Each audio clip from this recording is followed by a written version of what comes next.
Welcome to this DaVinci Resolve Fusion node breakdown. Today's node is the uCylinder light node, or the USD cylinder light node. So we're going to jump into Fusion, and we've got our little cube USDZ still input. On a transform, we've got a camera and a merge going to our uRender. And additionally, I threw in a U shape, which we will eventually go over, but I just put it in there so we have something for our shadows to catch. So let's go ahead and bring in a uCylinder light, and we're going to input that into our merge. And the uCylinder light is a geometric light that's got length and diameter, kind of similar to a fluorescent light. This is what it's supposed to mimic. Before we can start seeing our uCylinder light, we need to make sure we go to our uRenderer and select Scene as our light and enable shadows so we can see our shadows. And then let's jump into our little 3D scene here, and let's bring up our light. So we can start seeing a light, and it's pretty dim. But we can go to our transform, and we can transform it on the X, the Y, and the Z. So we can bring our light up so we can start seeing it a little more. Let's transform it. And it's pretty dim right now.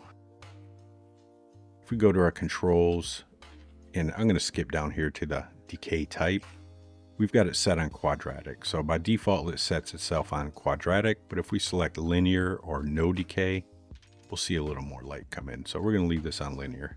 And then up on our intensity, we can change the intensity, make it brighter or dimmer.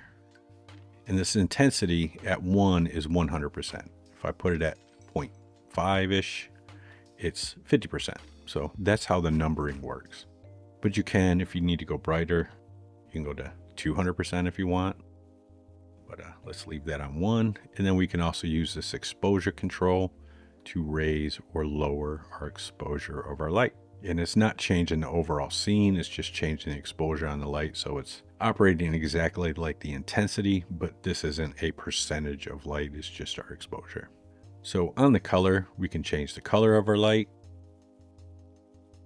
We can change it independently on the red, the green, and the blue channel.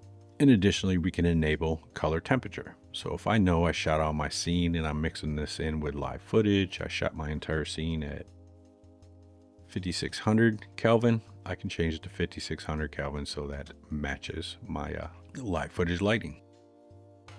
Under your diffuse response, this is how the light interacts with your diffused materials. And your specular response dictates how it reacts to your specular portion of your material. And as I said, decay type is no decay, linear, or quadratic. Down here, our decay rate, the higher it is, the more it decays, the lower it is, the less it decays. Down here, we have our normalize intensity checkbox, which this will just normalize the light's contribution throughout the whole scene. If I uncheck it, then I get the ability to change the length and radius of my light. But I'm going to leave this on normalize, and I'm going to come back to this after we cover the rest of this stuff. Now, under our shadows for this node aren't great. But we do have the ability to change the color of our shadow if we want. So we can change the actual shadow color, change it independently in the red, the green, and the blue. We can change the density of the shadow. So we can lower it a little bit. We can increase or decrease the softness of our shadow. And we can change our shadow map size. So 512 is pretty small for a 3840 by 2160. So I personally would just change it to 2160. And down here we can change our shadow map bias. And we can change our shadow map offset. And down here we have the ability to export as a separate stage. Now on your shadows, just know these shadows are a little weird. So I'm going to reset our density and softness. And if I go up to transform and I start transforming this, you see our shadows are not quite transforming like a normal 3D program. They actually go off the our little shape here. They're not staying and casting a shadow from our shape. our shadow of our shape is just moving throughout the scene and not necessarily correctly.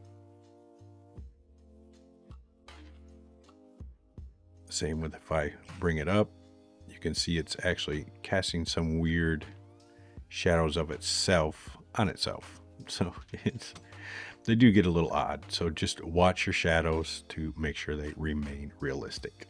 Now for our normalized intensity right here, if we uncheck that, we can change the actual length and radius of our light.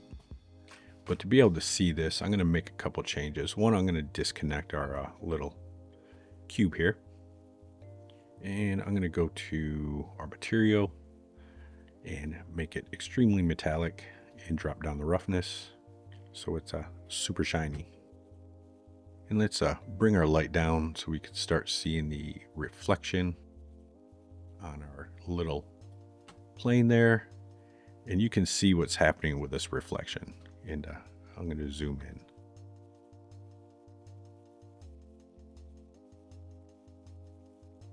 So this is the light reflection itself. So you can see the light reflecting this way, but the light's shining this way, and it's a perfect square. So it's a little odd. So it's not necessarily a cylinder being cast.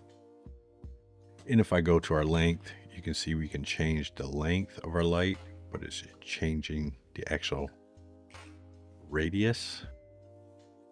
If I change the radius of our light, it's changing the length and the radius. So it's a little odd, but this is what your light's doing. So just mind your reflection so you've got your light in there correctly. So that is the uCylinder light. I will see you in the next node breakdown.